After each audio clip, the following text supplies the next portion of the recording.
Hello creative people, it's Sherry with Dragon Wagon Studio. Thank you for joining me on my channel today. Today I'm creating magical runes, and for those of you that don't know, they originated the 2nd century after Christ from the Germanic people. That was their alphabet.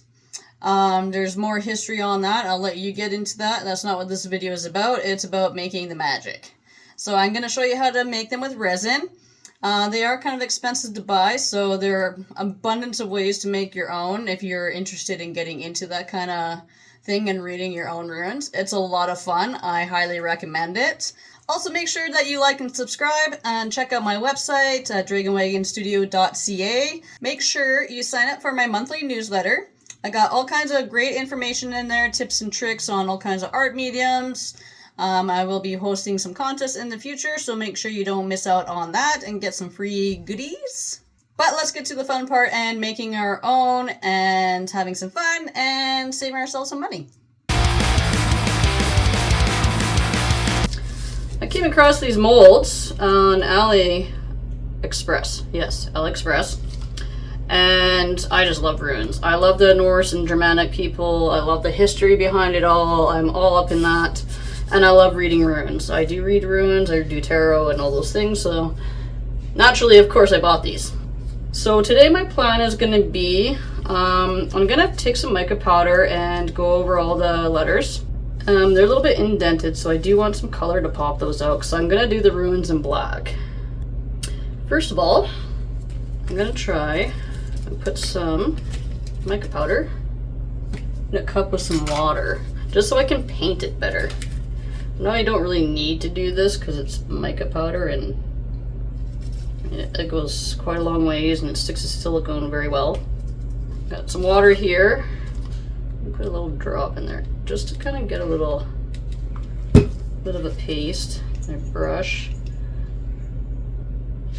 And this is exactly the result I was looking for. Just look at that. I'm of course going to let it dry too. You don't want water in your epoxy. That's why I only use a little tiny drop. It'll dry super fast. So I'm not going to make you all sit here and watch me paint all these letters. Alright, so I'm going to mix up the epoxy while this dries. Like I said, I got a halogen light right here. So that's just keeping this stuff nice and warm, and by the time I mix this up, this will be dry and we'll pour. I'm doing 140 mils. My molds are 65 mils and 60, so just for easy math, I did 140. Alright, I'm gonna try these cups first. I might switch to the eyedropper, not sure what's gonna be easier here for pouring. Try not to make a mess, but it's not usually my forte. Nice and slow. I don't want the bubbles. Wink.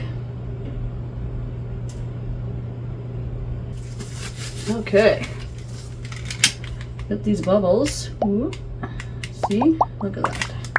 Compared to that bubbles. Use a lighter, don't wreck your mold. Torch is not allowed here. No torchy on molds. Oh, actually I'll put these guys in. Oh, I'm not even open. Well, I guess we're doing it now since they're everywhere. These guys will sink, so maybe they'll peekaboo out in little spots. That's a little obnoxious. I'm being very careful not to touch the bottom where my mica powder is for my lettering. So I don't want to touch that purple. And as this cures, these sparkles will float down to the bottom. So I'll let that sit for a bit. I'll come back and check and make sure there's no more bubbles. Pop those and we'll see what they look like demolding tomorrow. And here we are at the big reveal of my runes. I'm so excited. I hope these turned out the way I expected. Anyway, let's stop popping these babies out.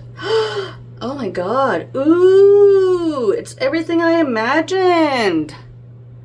Wow, that purple. Oh, yeah. That's awesome. That's exactly what I was expecting and hoping for. Yes. Oh my god. That royal purple? Yes, so sick. That's the one where I actually sneezed half the jar of sparkles on. Told you they flew to the bottom. Oh yes. They came out so sharp. I knew painting them on would do that. That was a great idea. Do my methods, guys. It's the right way. Ah, these look awesome. Alright, we got our NORSE runes. I don't remember them all off the top of my head, but I have a hard time remembering all these things. I'm also trying to remember all the tarot cards, and there's 72 of those, so. Oh, these look awesome, though. I'm so happy with these. I'll lay them out with all their names. For you guys that don't know what they mean, I have some little blurbs I'll type up, and then you guys can reference that and do what you will with that information. Oh, yeah. Woo, wait.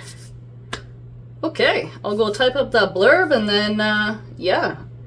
That's a win. That's a huge win. I love these. These turned out so great. A little excited on a couple of them, but these look pretty awesome. So nice that I'm going to jot your name down in my book of enchanting, success-filled people that are winning at life and deserve cakes.